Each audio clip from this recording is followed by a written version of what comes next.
Inna lillahi, Turji babban ɗan ta'addan nan na Najeriya ya gargaɗi shugaban ƙasar Nijar wato Alhaji Bazum Muhammad akan kar ya sake ya taimaka wato sojojin Najeriya wajen yaƙi da wato tsaron da ake so a kawo a cikin Najeriya. Muddin idan bai ji ba kuwa za su addabi Nijar.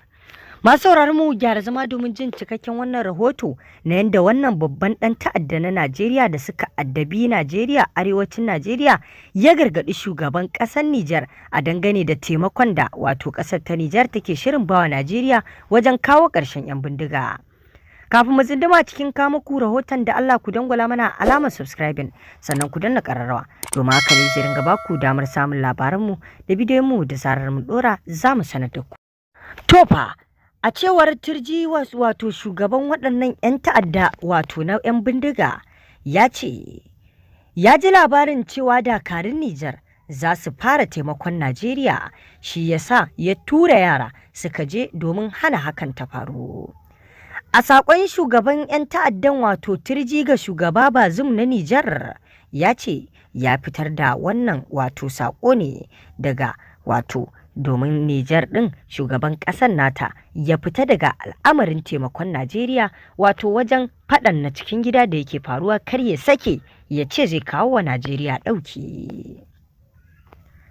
Wasu 'yan bindiga da ke jihar Zamfara an gano cewa suna garzayawa yankin sabon birni da ke wato jihar Sokoto domin suna tsammanin zuwan dakarun sojojin Nijar da ke ƙoƙarin taimakon Najeriya wurin shawo wato kan matsalar 'yan bindiga da take faruwa a cikin Najeriya musamman ma arewacin Najeriya kamar irin su Sokoto, Zamfara da kuma wato ita kanta jihar da ake kira da suna Katsina. Wani shugaban 'yan bindiga ya ce suna ƙoƙarin wato karɓar sansani wato a ƙauyukan Ballazu da Gangara na yankin kamar yadda Daily Trust ta rawaito hakan. Daily Trust ta rawaito cewa sabon birni wato ƙaramar hukuma ce da ke tsakiyar wato iyakokin Nijar da wasu ƙauyuka da ke wato kan iyaka. An dinga samun farmaki na miyagu wato na waɗannan 'yan ta'adda a sabon birni da wato ƙananan hukumomi masu makwabtaka a cikin wato kwanan nan. Inda har suka wato hada da sansanin sojoji da ke wato Burkusuma wato inda akalla jami'ai guda 15 suka rasa rayukansu inna lillahi wa inna ilaihi raji'una.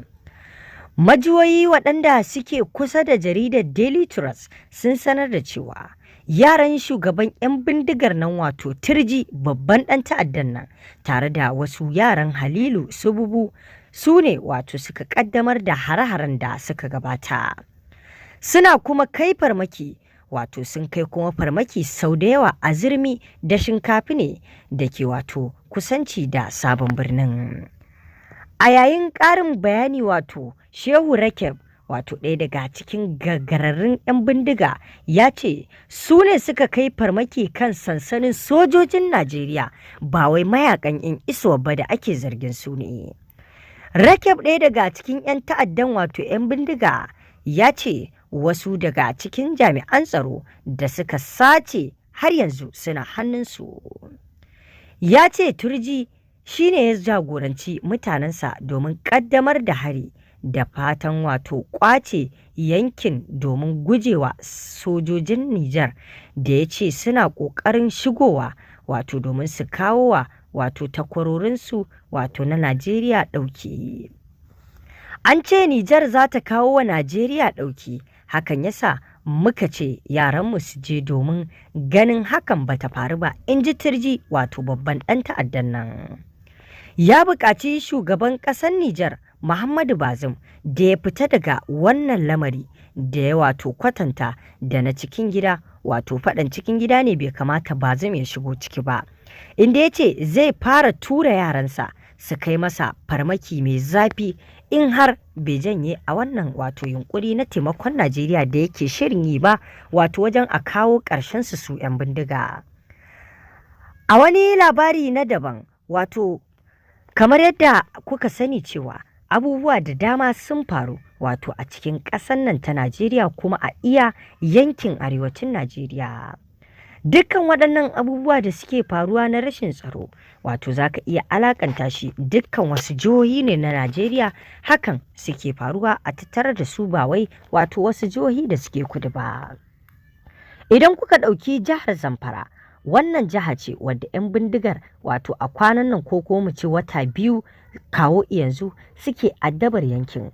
Inda sojojin Najeriya suka same su cikin ikon Allah suka ringa lugudan wuta a kansu har Allah ya taimaka suka ringa karkashe su. Lamarin da ya sanya 'yan bindigar ko mu ce 'yan ta'adda suka ji ruwan wuta yawa inda suka ringa tsallakewa suna guduwa wasu wato jihohi da suke kusanci da wato Zamfara. Idan ba ku manta ba a wannan lokaci ne wato wannan babban shehin malamin wato Sheikh Ahmad Gumi ya soki lamirin cewa wannan farmaki ko kuma ce lugudan wuta da wato sojojin Najeriya suke yi akan 'yan ta'addan nan wai bai dace ba. Lamarin da ya janyo masa zagi da tsaiko wato duk da cewa babban malami ne wasu suka ringa zaginsa na cewa ya za a iya fito ya yi wannan kalami na cewa wai abin da sojoji suke bai kamata ba. Tun lokacin da wato waɗannan 'yan bindiga suka ringa kakkashe mutane suna sace wanda suka ga dama an rasa gano yadda za a shawo kansu, baka fito ka yi magana cewar abin da suke bai dace ba sai yanzu an nemi a yi sulhu da su sun ƙi su zauna a yi sulhu da su, yanzu kuma an gano kan zaren ana karkashe su ya fito ya ce wani abin da aka yi bai kamata ba.